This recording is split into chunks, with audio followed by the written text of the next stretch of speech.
Good morning and happy Thursday, Foggers. I hope everybody's doing well. I hope everybody is healthy, happy, right? I hope your Wednesday, your hump day was engaged, challenging, and I just hope overall everybody's doing well. So I spoke to, in the last 2 days, I've spoken to two officers that both are friends of mine, and they are transitioning now shortly to retirement, right? One of them told me he goes, hey, I just recently took my last first aid class, and he goes, I'm not sure how to feel about that, right? And I said, I totally understand because, you know, when you have a career in first responder, police, fire, dispatch, corrections, whatever it may be, that's all you do, and especially police and fire because you're never off duty. You really just never are off duty. And so by the time you work your shift and off-duty jobs, overtime, special events, you know, Formula One races and Super Bowls and concerts and parades and all these things, we've worked so much that it just becomes a habit. And we've all worked with those people that law enforcement and fire are their identity. They have been so overwhelmed, whatever the right word is, by this profession that consumed, maybe should be a good word, but that this is how they identify what life is, and this is not life. We have to change the culture in that, and part of changing the culture, besides so many other things we've discussed, is that this is a profession, right? I wish we could sit here and say, oh, it's such a great brotherhood, and it's not. It's not. It really isn't, and I'll address that on another video at another time. But, you know, this is a profession. It's a job. And that is the way that, from our point of view of mental health, suicide prevention, and addictions, we need to really look at how we see our professions. It is not our life. I wasn't born with a uniform and a badge on my chest, okay?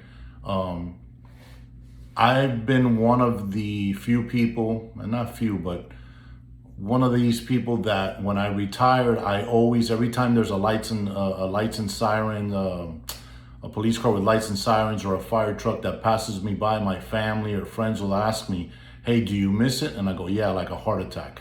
Yeah, I don't miss it. What I do miss is being behind a dog searching for a bad guy, right? And the more evil the guy was, the more I wanted to be there, right? But that's just because we're good people who were put here as a calling to fight evil, right? But as far as all the bullshit, getting treated like shit from our departments, and you know, the toxic work environment and all the other stuff, right? I don't miss it. And when I turned and walked away from it, I walked away from it. I may care about the officers, but I don't care about the profession and the department, right? And there is a distinction between that. But anyway, staying focused on the message of, you know, it's very difficult when you leave the department to transition to a normal life. One of the suggestions I was thinking before I did this video today was, you know, how can we do that? Well, practice. You know, a lot of us are on call, so you can't do this. But when you're not on call, on your days off, just put the phone away, right? Put the phone away. Don't do anything that has to do with work. You know, our police cars, and they have take-home cars, and I know that that's a great thing for us in one aspect, but it's also a world of stress, right? I remember having my police car parked and people on Sunday morning coming to me, hey, somebody took a stop sign and the cars are speeding down the street. And listen, I'm off duty, man, you know, and it sucks to say that, obviously, because we respond to emergency stuff when you're off duty. But I'm off duty, I'm home, that's sacred to me. I don't want to be bothered with anybody else's shit when it comes to that.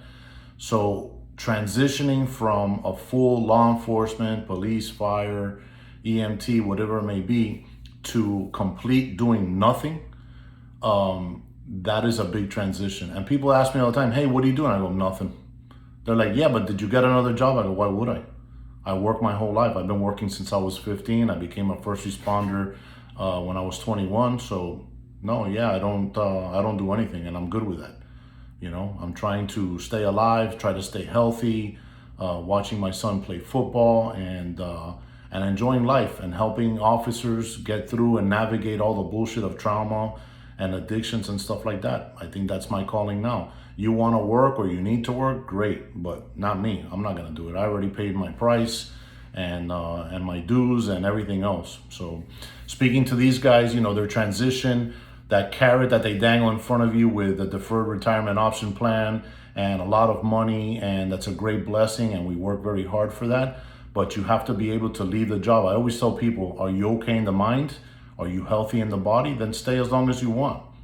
Take them for all they got. Take their money and all their stuff. But if you're not, if you're showing signs of breaking down, if you're not right in the mind, you're having flashbacks and you're just tired and your body's beat up, because we feel like that, then maybe it's time to go. If you've done your time and your pension and all your stuff is good and you're able to retire, go ahead and retire.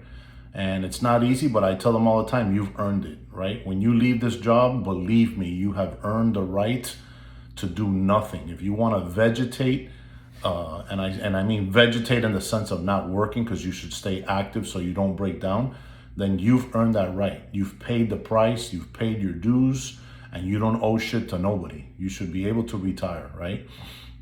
So that goes back to making smart decisions through your career financially, not living above your means, filling voids with negative things, and that includes, buying $2,000 a month car to try to fill the void of you not being home because you're working. Okay, all those things we've explored and we've searched here, and we'll continue to do that.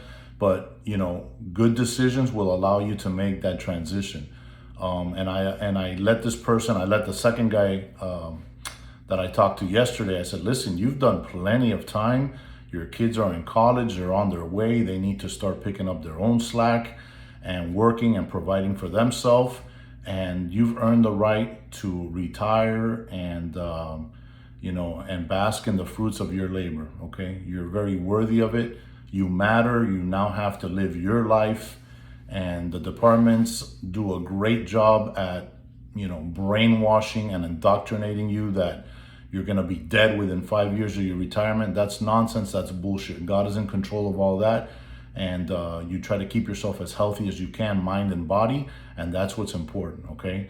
So again, the message today is just, if you're at that point in your career where you're thinking, hey, look, I'm able to retire. I don't know if I should or if I shouldn't.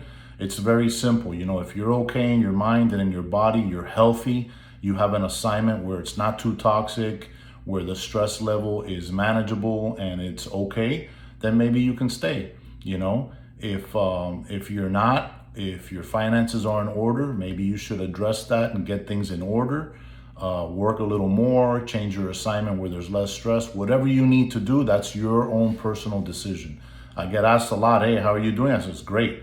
We've always said that the light at the end of the tunnel, it's not a train. There is a life after law enforcement, and that's your life, okay? And it is like that now. We don't see it when we're on the job, but you have a life. Your life is not police work and being a firefighter and all that. You're trained, and you'll take that wisdom with you, and if God forbid something happens in your presence, you know how to respond for you and your family. But that is not my identity. I wasn't born a cop, and I'm not gonna die a cop. That was a job that I had, and I put it behind me. And I'm grateful for everybody who's doing it now. And I want to help them navigate all the stuff that profession brings, because I've been there and done that, right? And that's why we're here.